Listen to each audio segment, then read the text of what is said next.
महुआ मोइत्रा का शानदार सफर शुरू हुआ 12 अक्टूबर 1974 को असम के कछार जिले के एक गांव लबक में। एक बंगाली हिंदू ब्राह्मण परिवार में जन्मी उनके शुरुआती साल इस नॉर्थ ईस्टर्न राज्य की कल्चरल टेपेस्ट्री से संवरे, जिसने उनके शुरुआती अनुभवों को एक यूनिक बैकड्रॉप दिया। यह परवरिश उन बड़े शहरों की भीड़-भाड़ से दूर, जहां बाद में उनके करियर का कुछ हिस्सा बनना था, इसने उन्हें भारत की अलग-अलग सच्चाइयों से जुड़ा एक नजरिया दिया।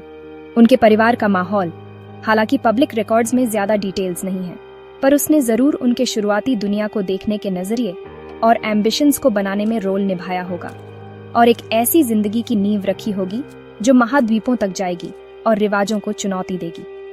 असम में मिली शुरुआती समझ ने उन्हें रीजनल डायनामिक्स की एक ऐसी अंडरस्टैंडिंग दी जिसने बाद में उनकी पॉलिटिकल कॉन्शियसनेस को जगाया। उनकी फॉर्मल एजुकेशन कोलकाता में शुरू हुई, एक ऐसा शहर जो अपनी रिच इंटेलेक्चुअल और कल्चरल हेरिटेज के लिए मशहूर है। उन्होंने प्रतिष्ठित गोखले मेमोरियल गर्ल्स स्कूल में पढ़ाई की, जो अपनी एकेडमिक रिगर और पश्चिम बंगाल में विमेंस एजुकेशन में अपने कंट्रीब्यूशन के लिए जाना जाता है। कोलकाता में उनकी पढ़ाई के इस फेज ने उन्हें एक वाइब्रेंट अर्बन एनवायरनमेंट से मिलाया होगा, जो असम की उनकी पहले की जिंदगी से बिल्कुल अलग था और शायद उनकी एकेडमिक एबिलिटीज को और तेज किया होगा। शहर की पॉलिटिकल और सोशल कॉन्शियसनेस अक्सर वहां के एजुकेशनल इंस्टीट्यूशंस में भी झलकती है, जिसने शायद पब्लिक लाइफ में उनकी दिलचस्पी के शुरुआती बीज बोए होंगे। गोखले मेमोरियल का डिसिप्लिन और लर्निंग एनवायरनमेंट उन्हें हायर एजुकेशन और बाद में किए जाने वाले डिमांडिंग करियर चॉइसेस के लिए तैयार करने में बहुत इंपॉर्टेंट था। अपनी हायर एजुकेशन के लिए बड़े मौके तलाशते हुए Mahua Moitra United States of America गईं। उन्होंने माउंट होलियक कॉलेज में एडमिशन लिया, जो साउथ हैडली, मैसाचुसेट्स में महिलाओं के लिए एक जाना माना लिबरल आर्ट्स कॉलेज है। यह इंस्टीट्यूशन महिलाओं को एम्पावर करने और क्रिटिकल थिंकिंग को बढ़ावा देने पर अपने जोर के लिए मशहूर है। इतने मशहूर कॉलेज में विदेश में पढ़ने का उनका फैसला उनके एम्बिशन और एकेडमिक काबिलियत के बारे में बहुत कुछ कहता है। माउंट होलियक में उन्होंने इकोनॉमिक्स और मैथमेटिक्स में मेजर करते हुए बैचलर्स डिग्री की। यह कॉम्बिनेशन उनकी स्ट्रॉन्ग एनालिटिकल एप्टीट्यूड और कॉम्प्लेक्स सिस्टम्स को समझने की पसंद को दिखाता है। ये स्किल्स उनके आगे के कामों में बहुत काम आने वाली थी। यूनाइटेड स्टेट्स में पढ़ने का अनुभव, खासकर एक ऐसे विमेंस कॉलेज में जो अपने प्रोग्रेसिव वैल्यूज के लिए जाना जाता है, उनके लिए ट्रांसफॉर्मेटिव रहा होगा। इससे उन्हें अलग अलग कल्चरल पर्सपेक्टिव्स, इकोनॉमिक थियरीज और एक ग्लोबल आउटलुक मिला। इकोनॉमिक्स और मैथमेटिक्स की कड़ी एकेडमिक ट्रेनिंग ने उन्हें एनालिटिकल थिंकिंग और प्रॉब्लम सॉल्विंग के लिए एक मजबूत फ्रेमवर्क दिया। इस इंटरनेशनल एक्सपोजर और स्पेशलाइज्ड एजुकेशन ने उन्हें एक यूनिक स्किल सेट दिया, जो उन्हें उनके कई कंटेम्पररीज से अलग बनाता था, जो बाद में भारतीय राजनीति में आए। माउंट होलियक में उनका समय सिर्फ डिग्रीज हासिल करने के बारे में नहीं था।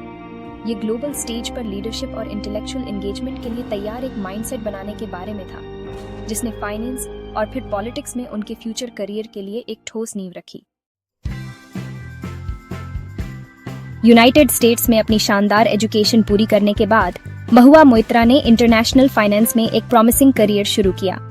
उन्होंने जेपी मॉर्गन चेस ज्वाइन किया, जो दुनिया की लीडिंग फाइनेंशियल सर्विसेज फर्म्स में से एक है, और इस तरह एक हाईली कम्पिटिटिव ग्लोबल एनवायरनमेंट में अपनी काबिलियत दिखाई। इन्वेस्टमेंट बैंक में उनके रोल्स उन्हें न्यूयॉर्क और लंदन जैसे बड़े फाइनेंशियल हब्स तक ले गए, जहां उन्होंने बैंकिंग और फाइनेंस की पेचीदा दुनिया में अपनी एक्सपर्टाइज को और निखारा। धीरे धीरे तरक्की करते हुए वह आखिर में वाइस प्रेसिडेंट के अहम पद तक पहुंची, जो एक मल्टीनेशनल जायंट के डिमांडिंग कॉर्पोरेट स्ट्रक्चर में उनकी मेहनत, फाइनेंशियल समझ और लीडरशिप पोटेंशियल का सबूत था। यह दौर उनके लिए जबरदस्त प्रोफेशनल ग्रोथ और ग्लोबल इकोनॉमिक फोर्सेस को समझने का समय था। इन्वेस्टमेंट बैंकिंग की हाई स्टेक्स दुनिया में अपने सक्सेसफुल करियर के बावजूद महुआ मोइत्रा को अपने देश में पब्लिक सर्विस की तरफ एक जबरदस्त खिंचाव महसूस हुआ। 2009 में उन्होंने जेपी मॉर्गन चेस में वाइस प्रेसिडेंट की अपनी मोटी तनख्वाह वाली नौकरी से रिजाइन करने का एक अहम फैसला किया। यह कोई यूं ही लिया गया फैसला नहीं था, बल्कि एक फ्लोरिशिंग इंटरनेशनल करियर छोड़कर भारत लौटने का सोचा समझा कदम था। भारत के डेवलपमेंट में सीधे तौर पर कंट्रीब्यूट करने और यहाँ के सोशियो पॉलिटिकल माहौल से जुड़ने की इच्छा एक बड़ी मोटिवेटिंग फैक्टर थी। इस बदलाव ने उनकी जिंदगी की दिशा में एक बड़ा मोड़ ला दिया। कॉर्पोरेट फाइनेंस की स्ट्रक्चर्ड दुनिया से भारतीय राजनीति के ज्यादा अनप्रेडिक्टेबल और चैलेंजिंग क्षेत्र की ओर। भारत लौटने पर महुआ मोइत्रा ने तुरंत किसी खास रीजनल पार्टी के साथ खुद को नहीं जोड़ा। बल्कि भारतीय राजनीति में उनकी शुरुआती एंट्री इंडियन नेशनल कांग्रेस के साथ हुई। वह राहुल गांधी द्वारा शुरू किए गए एक यूथ आउटरीच प्रोग्राम आम आदमी का सिपाही में एक्टिव रूप से शामिल हो गई। इस प्रोग्राम का मकसद आम लोगों से जुड़ना और उनकी चिंताओं को दूर करना था, जिससे मोइत्रा जैसे यंग मोटिवेटेड लोगों को ग्रास रूट्स पॉलिटिकल एक्टिविटी में शामिल होने का एक प्लेटफॉर्म मिला। इस फ्रेमवर्क में काम करने से उन्हें जमीनी स्तर पर पॉलिटिकल रियलिटीज का फर्स्ट हैंड एक्सपीरियंस मिला और भारत के डिवर्स इलेक्टोरेट की कॉम्प्लेक्सिटीज को समझने में मदद मिली, जिसने उनकी शुरुआती पॉलिटिकल समझ और अप्रोच को आकार दिया। लेकिन इंडियन नेशनल कांग्रेस के साथ उनका जुड़ाव ज्यादा लंबा नहीं चला। 2010 में महुआ मोइत्रा ने ममता बनर्जी के नेतृत्व वाली ओनल इंडिया तृणमूल कांग्रेस में शामिल होने का फैसला किया, जो उस समय पश्चिम बंगाल में काफी तेजी पकड़ रही थी। इस कदम ने एक ऐसी रीजनल पावर हाउस के साथ स्ट्रेटेजिक अलाइनमेंट का संकेत दिया, जो राज्य में लंबे समय से चले आ रहे पॉलिटिकल ऑर्डर को चुनौती दे रही थी। तृणमूल कांग्रेस में शामिल होने का उनका फैसला एक क्रिटिकल टर्निंग पॉइंट था, जिसने उन्हें एक ऐसी पॉलिटिकल एंटिटी में जगह दी जो जल्द ही पश्चिम बंगाल में सत्ता में आने वाली थी और उन्हें ज्यादा डायरेक्ट इलेक्टोरल पार्टिसिपेशन और इन्फ्लुएंस के लिए एक प्लेटफॉर्म देने वाली थी। यह बदलाव उनकी बदलती पॉलिटिकल स्ट्रैटेजी और रीजनल व नेशनल पॉलिटिकल अरीना में एक ठोस इम्पैक्ट डालने की उनकी कमिटमेंट को दिखाता था। तृणमूल कांग्रेस ज्वाइन करने के बाद महुआ मोइत्रा के पॉलिटिकल करियर को काफी तेजी मिली। उनकी डेडिकेशन और दमदार आवाज पर लोगों का ध्यान गया और 2016 में उन्हें पहली बड़ी चुनावी सफलता मिली। उस साल के पश्चिम बंगाल असेंबली इलेक्शंस में वह करीमपुर कॉन्स्टिट्यूएंसी से member of the legislative assembly (MLA) चुनी गईं। इस जीत ने लेजिस्लेटिव पॉलिटिक्स में उनकी फॉर्मल एंट्री को मार्क किया, जिससे उन्हें अपने कॉन्स्टिट्यूएंट्स को रिप्रेजेंट करने और स्टेट लेवल गवर्नेंस में हिस्सा लेने का प्लेटफॉर्म मिला। MLA के तौर पर उनके कार्यकाल ने उन्हें लेजिस्लेटिव प्रोसेसेस में वैल्यूएबल एक्सपीरियंस हासिल करने और रीजनल पर्सपेक्टिव से पब्लिक पॉलिसी की अपनी समझ को गहरा करने का मौका दिया, जिससे वह एक बड़े नेशनल रोल के लिए तैयार हुई। उनके पॉलिटिकल जर्नी में अगला अहम पड़ाव 2019 में आया। महुआ मोइत्रा ने भारतीय जनरल इलेक्शंस में हिस्सा लिया और पश्चिम बंगाल की कृष्णानगर पार्लियामेंट्री कॉन्स्टिट्यूएंसी से सफलतापूर्वक जीत हासिल की और लोकसभा में मेंबर ऑफ पार्लियामेंट (MP) बनी। नेशनल लेजिस्लेचर में उनकी एंट्री एक जोरदार मेडन स्पीच के साथ हुई, जिसने सरकार की तीखी आलोचना और कॉन्स्टिट्यूशनल वैल्यूज के दमदार बचाव के लिए तेजी से सबका ध्यान खींचा। इसने उनके पार्लियामेंट्री इंटरवेंशंस के लिए टोन सेट कर दिया और उन्हें एक निडर और जबरदस्त स्पीकर के तौर पर एस्टैब्लिश किया, जो कंटेंशियस इश्यूज पर सीधे बात करने और वेल रिसर्च्ड आर्ग्यूमेंट्स के साथ सत्ताधारी दल को चुनौती देने से नहीं डरती थी। MP के तौर पर अपने पूरे कार्यकाल में महुआ मोइत्रा को पार्लियामेंट में अपनी साफ, असरदार और अक्सर जोशीली स्पीचेस के लिए पहचाना गया है।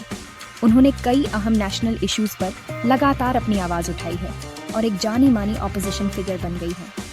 उनके इंटरवेंशंस अक्सर citizenship amendment act, Adani group के खिलाफ आरोपों और डेमोक्रेटिक प्रिंसिपल्स व इंस्टीट्यूशनल इंटेग्रिटी की रक्षा जैसे मामलों पर केंद्रित रहे हैं।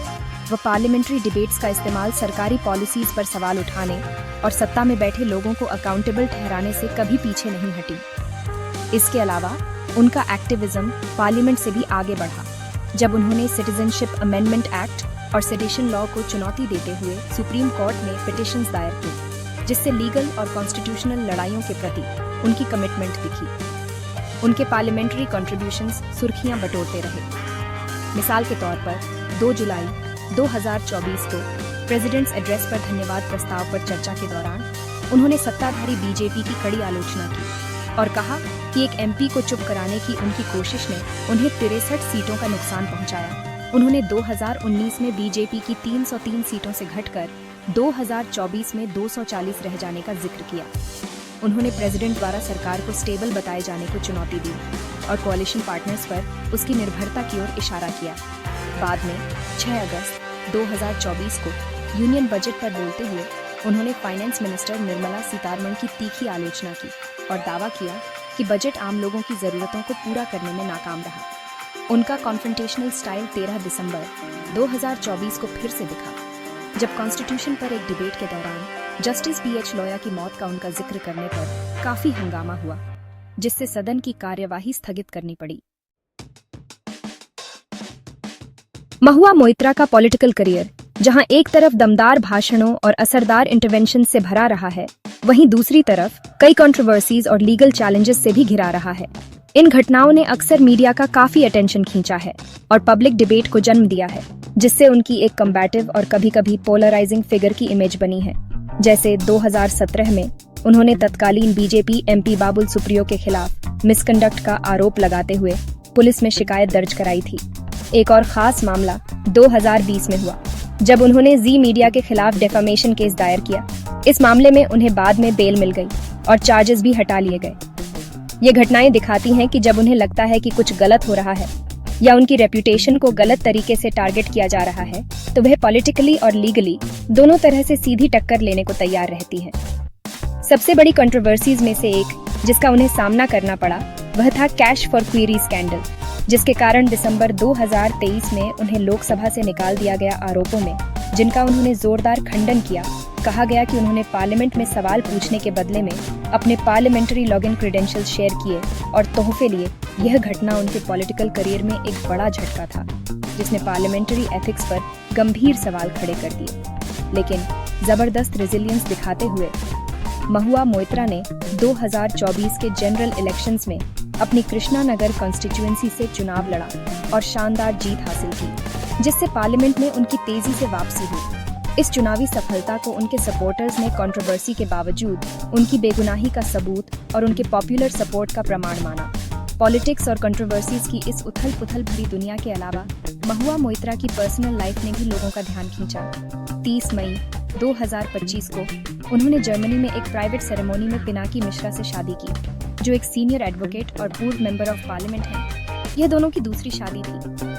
पिनाकी मिश्रा का खुद का भी एक शानदार पॉलिटिकल करियर रहा है। उन्होंने 1996 में पूरी कंस्टिट्यूएंसी से कांग्रेस पार्टी के साथ राजनीति में कदम रखा था और बाद में बीजू जनता दल के साथ 3 बार एमपी रहे।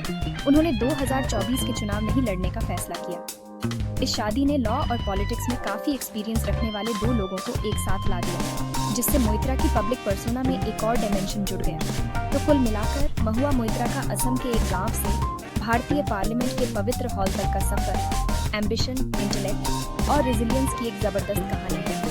इंटरनेशनल फाइनेंस से लेकर नेशनल पॉलिटिक्स तक फैला उनका करियर नॉर्म्स को चुनौती देने और अपनी आवाज बुलंद करने की उनकी लगातार कोशिश को दिखाता है।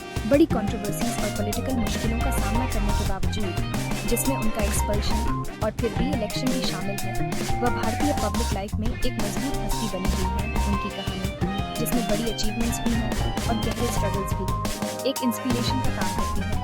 खासकर यह एक ऐसी महिला का रास्ता दिखाती है जिसने फाइनेंस और पॉलिटिक्स के अक्सर चैलेंजिंग और मेल डोमिनेटेड क्षेत्रों में अपनी जगह खुद बनाई और अटूट इरादों की मिसाल पेश की।